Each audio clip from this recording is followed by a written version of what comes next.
Ito pong arko, di ba? Ito yung parang suspension bridge, tama ho ba? Hindi, tide arch ang tawag dyan. Ang suspension bridge, yung parang magapit bridge, may catenary cable pa. Parang parang San Francisco Bridge. Cable talaga yun. Ito bang... Tapos ang describe naman ni Presidente na dapat may mga kable nakadiretso doon sa mga poste. Cable stayed naman yun. Kapareho din ang tulay ko sa Circulo Verde. Cable stayed, yung Cebu, Cordova, yun, cable stayed yun. So ito pong sa tingin niyo tama naman pagkakagawa nito. Sapat ba yung yung kapal ng pavement at tama ho ba yung pagre-reinforce nung materials arko doon sa sa pagsuporta ng arko doon sa kalsada? Sa materials hindi ko na yan kasi kami bilang by the way, itong nagsasalita, ito po yung designer ng bridge, kasi sabi ni Marcos Jr. Design flaw. Design flaw. It is a design flaw. Mali yung design. Itong mga load limit nila ng mga tulay, nakabase ito sa ginagamit namin sa design ng mga load. Nakabase sa American naman ng code.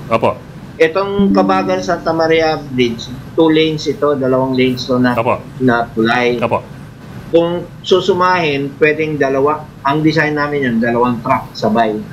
So, 27. yung 27 tons, pwede mong doble in 54 tons, kakayanin siya. So, sir, ang sasabi po nyo, yung specs that were required of you dun sa design ng gobyerno, yung dinesign yung specs, hanggang 54 tons. 54 tons. 54 tons. Kakayanin siya. As per the specs na nirequire sa inyo ng DPWH noong 2012, 2013, tama ho ba? Yung sa bridge code, nakasunod sa bridge code. So, code pala yan. Engineer, ay mali yung sinabi ni President Bongbong Marcos na ang problema ay design.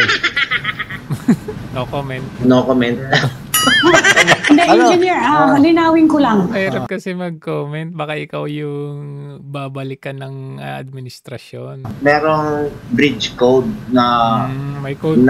Kumbaga, yun yung kodigo natin. Parang legal code. Understood na yun. Yun ang sinusunod ng lahat. Understood yun. Nasusundin yun na. Para pong default, ibig nyo sabihin, kumbaga, wala nang pag-uusapan, ito dapat, ganun. Wala nang konsultahan. Lahat ng design. Pero bakit po nasabi ng Presidente na ang problema ay design? Very vehement ka rin. Mahirap kasi alangan naman sabihin ko hindi siya bridge expert So definitely yan. Ang sabi nung engineer na kausap namin a week ago ay 110 tons yung truck. Tingnan namin yung truck. Ang 110 tons kasi ay 3 Abram tanks. Ang timbang. Ibig sabihin, 3 Abram tanks na magkakapatong yung bigat ng truck na yan. Natimbang nyo ba yung truck na yan? Hindi, ang Region 2, DPWH, ang ng sukat nung yung box sa likod, dump box ang tawag yan. Yung lapad, yung haba, saka yung taas. DPWH Region 2 yung information. Siyempre, magkakampi sila doon. Secondary lang ang information. So, yung nadidinig ko rin lang o napapanood ko rin lang sa balita. So ano po mangyayari dyan? Kung sinisisi kayo ng pinakamataas na opisyal ng bansa, anong mangyayari dyan? Kayo ba yung kakasuhan? Yung truck ba ang kakasuhan? Ano bang kasuhan dyan? O baka lalabas dyan na may kasalanan si Zelensky? Si Putin yan, kasalanan yung Putin yan. Hindi. Kidding aside, yung mga ganitong pag nagko-collapse, para bang aeroplano nag-crash, mag-investigation ka. Dapat may forensic engineering investigation ito. Bakit ito yung bumagsak? Kung susundan pa natin yung sinabi ni Senator Kiko Pimentel, bakit mula 2022, 6 na yung tulay na bumagsak dyan sa mga overloaded na truck?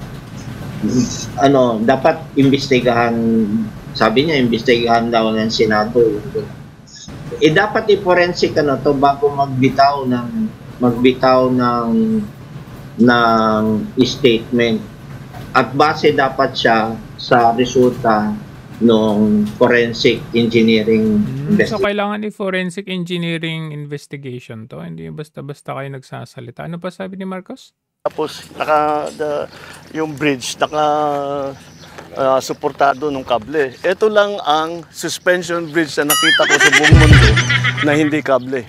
Tumawa tuloy yung nasa likod, suspension bridge daw. Side arch ang tawag dyan. Ang suspension side bridge, yung parang magapit bridge, may catenary cable pa. Parang parang San Francisco Bridge.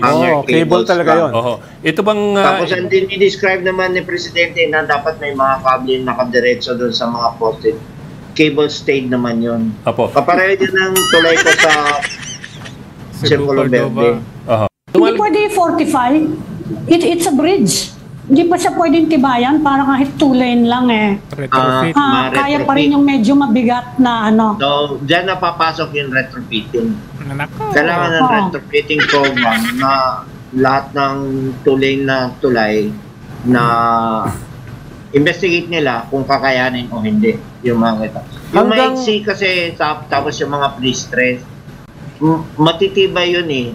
Sobra-sobra yung tibay. Kaya niya nung overloaded na ano. Pero itong mga bakal na mga tulay na mahaba,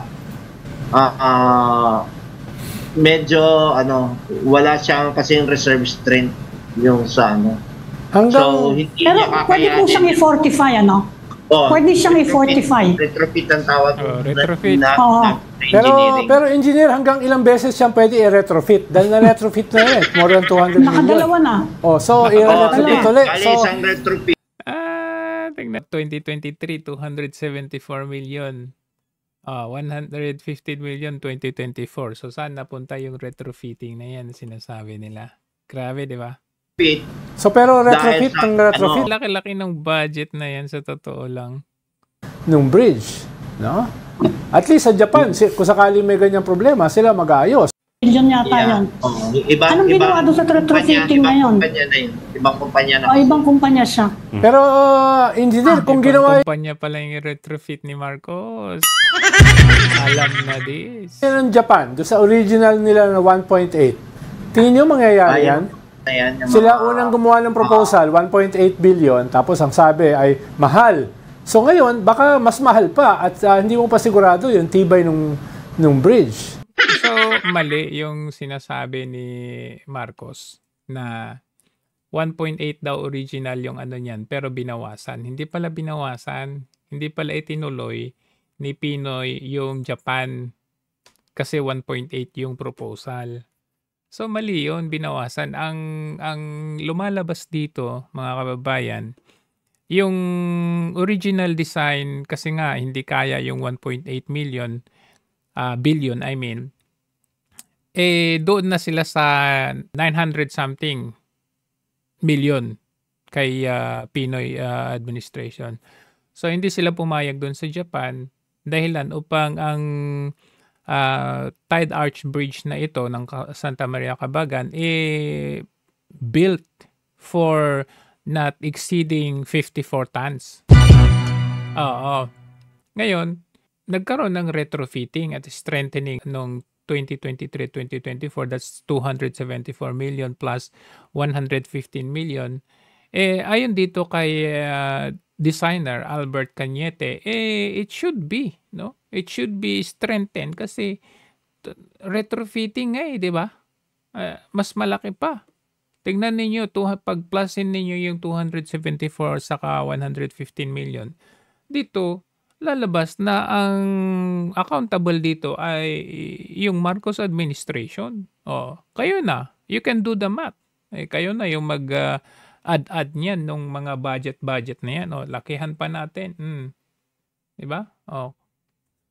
Kayo na ang mag-addition dyan kung sino ang accountable.